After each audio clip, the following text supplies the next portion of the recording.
ایک خوبصورت حدیث ہے۔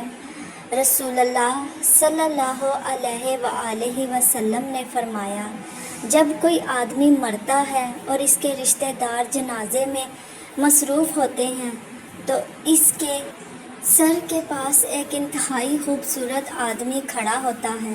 جب میت کو کفن دیا جاتا ہے تو وہ آدمی کفن اور میت کے سینے کے درمیان آ جاتا ہے۔ جب تدفین کے بعد لوگ گھر لوٹتے ہیں تو دو فرشتے یعنی منکر اور نکیر، جو دو خاص فرشتوں کے نام ہیں، قبر میں آتے ہیں اور اس خوبصورت آدمی کو مردہ آدمی سے الگ کرنے کی کوشش کرتے ہیں تاکہ وہ اس قابل ہو سکیں کہ مردہ آدمی سے اس کے ایمان کے بارے میں رازداری میں پوچھ گچھ کریں، لیکن خوبصورت آدمی کہے گا وہ میرا ساتھی ہے، وہ میرا دوست ہے، میں اسے اکیلا نہیں چھوڑوں گا۔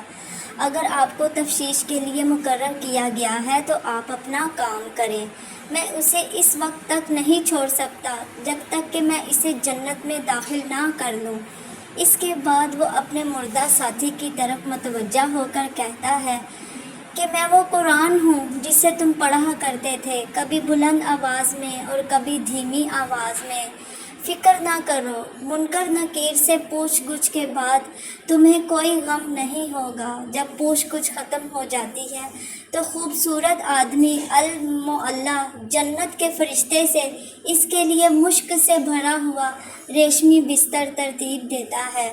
رسول اللہ صلی اللہ علیہ وآلہ وسلم نے فرمایا، قیامت کے دن اللہ کے نزدیک کوئی اور سفارشی قرآن سے بڑا نہیں ہوگا، نہ کوئی نبی اور نہ فرشتہ۔